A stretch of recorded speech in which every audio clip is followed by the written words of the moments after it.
Good morning student, welcome back to Oswal online classes.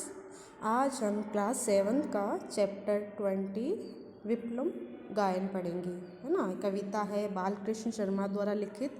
तो इस विप्लव गायन में क्या होता है ये पढ़ेंगे। विप्लव मतलब बदलाव, हमारे समाज में क्या क्या बदलाव आते हैं उसके बारे में। चलो स्टार्ट करते हैं, कविता पढ़ते हैं पहले। कवि कुछ ऐसी तान सुनाओ जिससे उथल पुथल मच जाए, एक हिलोर इधर से आए, एक हिलोर उधर से आए। सावधान मेरी वीणा में चिंगारियाँ आन बैठी है, टूटी है मिजराबे अंगुलियाँ दोनों मेरी ऐंठी है। कंठ रुका है महानाश का मारक गीत रुद्ध होता है, आग लगेगी क्षण में हत्तन में अब शुद्ध होता है। झाड़ और झांखाड़ दग्ध है इस ज्वलंत गायन के स्वर से, रुद्ध गीत की कुद्र तांडे निकली मेरे अंतरतर से। कण कण में है व्याप्त वही स्वर, रोम रोम गाता है वे ध्वनि, वही तान गाती रहती है कालकुट फणी की चिंतामणि। तो इसमें जो बालकृष्ण शर्मा है कवि, वो कैसा गीत सुना रहे हैं कि उसको कह रहे मेरे गीत के माध्यम से समाज में बहुत बड़ा क्या आएगा, बदलाव आ जाएगा। देखो क्या होता है, इस पढ़ते हम थोड़ा सा।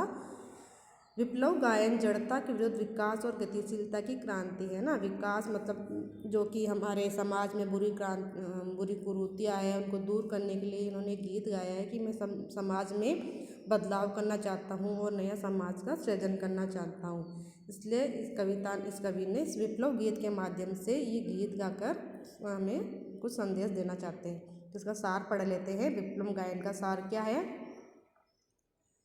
यह कविता एक क्रांति गीत है जिसके द्वारा कवि से जीवन में परिवर्तन लाना चाहते हैं। मतलब एक क्रांति गीत है, समाज में व्याप्त कुरीतियों को दूर करना चाहते हैं कवि, तो समाज में जीवन में परिवर्तन लाना चाहते हैं।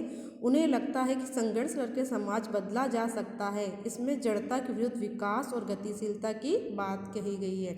जड़ता मतलब कि जो कुरीतियाँ, उनको कहा गया है कि इसमें विकास होना चाहिए और समाज को गतिशील होना चाहिए। कवि अपने साथी कवियों को संबोधित करते हुए कहते हैं कि तुम अपनी परिवर्तन संबंधी भावनाओं से कोई ऐसी जोशीली तान सुनाओ जिसे सुनकर सारे संसार में उथल पुथल मच जाए। कवि अपने साथियों से कहते हैं कि तुम भी ऐसे कोई गीत बनाओ, क्रांतिकारी गीत सुनाओ, ऐसे जोशीले गीत सुनाओ जिससे सुनकर जो संसार है ना, संसार में लोग सुनकर सारे संसार में बदलाव आ जाए। उथल पुथल मतलब बदलाव आ जाए, परिवर्तन आ जाए। कविता को सुनकर आंधी का एक झोंका इधर से आए और दूसरा झोंका इधर से आए। मतलब वो कह रहे कि जब मैं कविता सुनाऊँ तो एक इधर से बदलाव आए, एक दूसरी तरफ से बदलाव आए, चारों तरफ से वो बदलाव लाना चाहते हैं जिससे जीवन में बदलाव आए। कवि कहता है कि मेरी वीणा पर अब आग की चिंगारियाँ आ बैठी है, अब ये मधुर स्वर उत्पन्न नहीं करेगी। वीणा से मधुर तान उत्पन्न करने वाली मिजराबें टूट चुकी है और वीणा बजाने वाली मेरी दोनों उंगलियां अकड़ गई है। अब ये परिवर्तन लाना चाहती है। कवि कह रहा है कि अब मैं वीणा में ये जो अब चिंगारियाँ बैठी है, मतलब कि ये जल्दी से जल्दी इसको जैसे ही चिंगारी को आग लगेगी तो फूट जाएगी और समाज में बहुत बड़ा बदलाव आ जाएगा। अब मैं ये मधुर गीत नहीं गाएगी, ये क्या गाएगी, क्रांतिकारी गीत गाएगी, समाज में बदलाव लाने वाला गीत गाएगी, है ना। अब ये परिवर्तन लाना चाहते हैं समाज में। कवि कहते हैं कि मेरे स्वर को प्रकट करने वाला गला जोश की अधिकता से रुक गया है, इससे निकलने वाले विनाश का गीत रुक गया है। परंतु अब जो परिवर्तन आएगा वे रुक नहीं पाएगा, क्योंकि वे आक्रोश हमारे अंतर मन से उठा है जो इन परंपराओं रूढ़ियों को पूरी तरह समाप्त कर देगा। कवि कह रहा है कि अब जो मेरे गीत में जो स्वर है वो जो गाते गाते क्या हुआ, मेरा गला जोश की जो ज़्यादा जोश से मेरा गला क्या हो गया, थोड़ा रुक गया। अब इससे जो निकलने वाले नाच का जो गीत है वो गीत थोड़ा रुक गया, लेकिन जो बदलाव आएगा वो नहीं रुकेगा। गीत भले ही रुक जाएगा लेकिन मेरे गीत के कारण जो बदलाव आएगा वो नहीं रुकेगा। समाज में जो ये बुरी परंपराएं हैं, रूढ़ियाँ हैं, इनको मैं पूरी तरह से समाप्त कर देना चाहता हूँ अपने गीत के माध्यम से।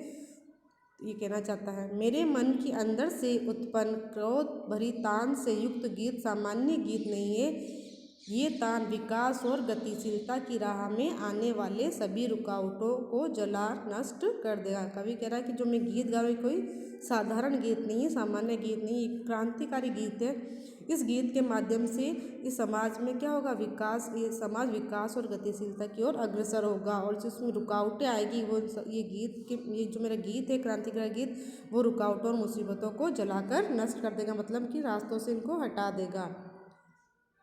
कवि कहते हैं कि उसकी वीणा के कण कण में जोश का स्वर भरा हुआ है, उसके शरीर का एक एक रोम परिवर्तन के स्वर दे रहा है।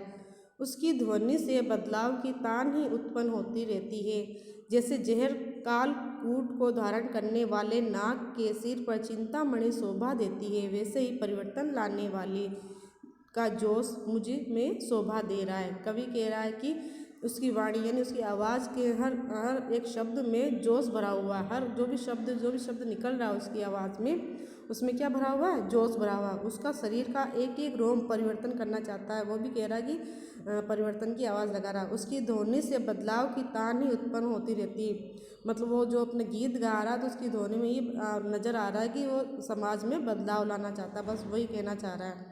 जैसे जहर कालकूट को धारण करने वाले नाग के सिर पर चिंतामणि शोभा देती, जैसे कि वो कह रहा है नागराज होता है, उसके सिर पर चिंतामणि जैसे वो मणि होती है वो उसको अच्छी लगती है, वैसे ही जो मैं परिवर्तन लाने वाले का जोश है वो मुझे शोभा दे रहा है। जैसे नाग को नागमणि शोभा देती है, वैसे मुझे मेरा ये परिवर्तन लाने वाला जोश मुझे अच्छा लग रहा है।